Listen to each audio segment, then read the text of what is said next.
Fenric's movement had no hesitation. He quickly pushed Vidar into the deep abyss without blinking, then stood there without moving. After a short while, "This is exaggerated." His dry voice was heard from directly below. "I don't know why everything is so complicated for you, but why do you push me like this?" Vidar, who emerged from the black fog that had accompanied Fenric when Ivan attacked him, muttered in astonishment. "You call yourself an insignificant creature? Does this person have this ability?" Fenric laughed sarcastically as if it was unreasonable. At that moment, Vidar reached flat ground. When he stepped on the ground, the black mist coming out of his body disappeared as if it had never been there to begin with. "It seems we have different opinions about the insignificant creature, Vidar. If not, could this have happened? I think it's a misunderstanding on your part." Vidar replied, shrugging his shoulder. "I've just lived too long. Didn't I tell you? That's why I discovered that this world isn't real. I can't say that everything you told me was a lie. But that doesn't mean I can fully believe it either." I had never really trusted Vidar, but my suspicions of him were growing more and more. From this very moment, today, and now.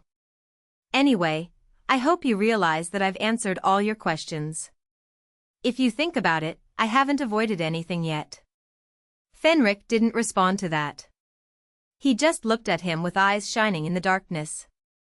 "Next night, we will arrive at the Forbidden Forest, so I think it would be better for you to plan ahead instead of wasting your energy on these matters." "Are you sure? I think it's you who lost his power." Vidar paused when he heard Fenric's words. "All I did was push you. Meanwhile, you used your rarely used powers in front of me. Or perhaps, have you discovered it?" Vidar did not answer him.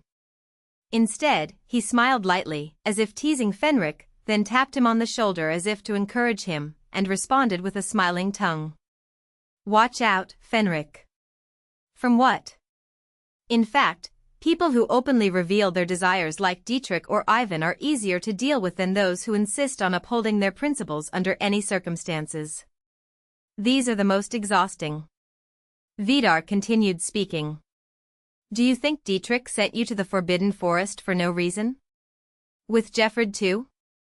Vidar was right. Jeffrey was a person who stuck to his principles no matter the circumstances. His principles here mean the Emperor's order. Specifically, a sense of duty to help the Emperor and protect Itloya. But Fenric did not know how to convince Ivan Dietrich. So he was unaware that Dietrich believed he was that person mentioned in the prophetic records, and the contents of these same records. It seems like he would do anything. But Fenric was not so stupid as to think that sending him with Jeffrey was without reason. "But, that applies to me too." "Yes, this is it." Vidar smiled as if he was satisfied with himself. "I hope you can do it. If something happens to you, it will be annoying to me. Didn't I tell you earlier? There is no one more suitable than me to cause chaos in Itloya. So, it was annoying that something happened to you." Vidar thought to himself. "But, don't worry too much. I'll always be near you. Close? If I'm anywhere, wherever it is, I'll be there." Vidar said this while his gaze was directed elsewhere, not to Fenric. Exactly, he was staring in the direction of the camp. "Then, prepare well. You may not know, but the Forbidden Forest is a place that is not surprising no matter what happens there." After saying this, Vidar quickly disappeared as he did the first time, as if he had never been there. It was done in an instant. When Vidar disappeared, the heavy silence returned to engulf the space in front of the sharp edge. Fenric stood still, motionless. "Do you want me to tell you a way?" He remembers the first day he met Vidar. "Kill them. These men, one by one." Vidar's words still echoed in his ear, as if his voice was ringing in his head like an echo. "Yes. This is what should be done," Fenric said dryly, biting his dry lip. "If necessary, he can kill them all. Whatever. even you. Whether they are creatures or humans. Her closed eyes slowly began to open, her bright violet eyes shining in the darkness. Maybe because she had been in the carriage all day, or because she was exhausted from the long journey for the first time, she might have fainted somehow. What time is it? When do we leave? It was because Fenric was by her side. Wow, I freaked out. From her new place, Presepe began to quietly watch Fenric's face. The pale light of the morning sun was beginning to appear, but it was dim. In fact, I think I've never seen him up close like this before. The distance between them was only a few centimeters. When they went to the festival together, they were holding hands, but it wasn't that close. She wasn't expecting to spend one night in the same tent, but she didn't mind it. No, on the contrary, it made her more comfortable. But, even when he is asleep, the prestige he possesses is great. He seemed more imposing than Emperor Dietrich himself. It seems that he has been fighting wars since he was young, and this is undoubtedly the reason. Yes, he had to stay alive no matter what. On difficult battlefields, Fenric did not sleep well, and eventually he got used to this kind of life. The result was this scene in front of her now. As she thought about it, she couldn't help but feel a kind of sadness for Fenric. Also, I felt some sympathy for him. He must have gone through a lot of suffering. Even though she had moved into the body of a game character, Presepe had no idea what the battlefield was like. She didn't know how terrifying and painful it was too. It was difficult for her to imagine that he was standing in the middle of a living hell, with blood and body parts strewn on all sides. No, why am I worried about him?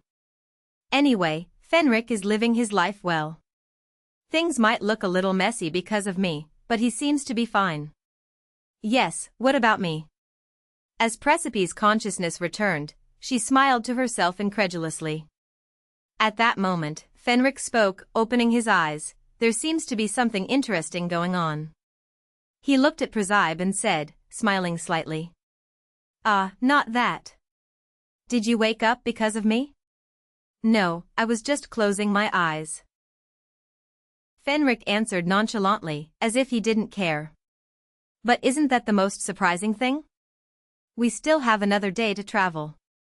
What will you do if you don't sleep? It will be difficult for you. You must be exhausted. Don't worry, I'm used to this. Of course, this was kind of an exaggerated lie. Fenric wasn't sleeping all night, he was worried that someone might come and kidnap Presepe. But Presepe had no idea what inner feelings he was experiencing. Why don't you ride with me in the carriage? It will be more comfortable for you than riding a horse. If you feel tired on the way, you can take a nap in the carriage. But if you do that, you will become uncomfortable. Fenric said, smiling slightly. No, nothing's bothering me. I just want you to be comfortable. So, shall we ride in the carriage together? The carriage was spacious, but Presepe sat in it alone when she was alone. But now, with someone as big as Fenric, it's going to get cramped. Could they sleep together in that cramped carriage, next to each other? What if the distance between them was closer than that? Yes. That's a promise. Fenric finally replied, saying he agreed. But in that situation, there was no trace of the man who had pushed Vidar to the edge of the cliff without hesitation. In the end, Presepe traveled with Fenric in the carriage, as she had promised. After a full day of travel, they reached the western side of Atloya. That is, near the Forbidden Forest.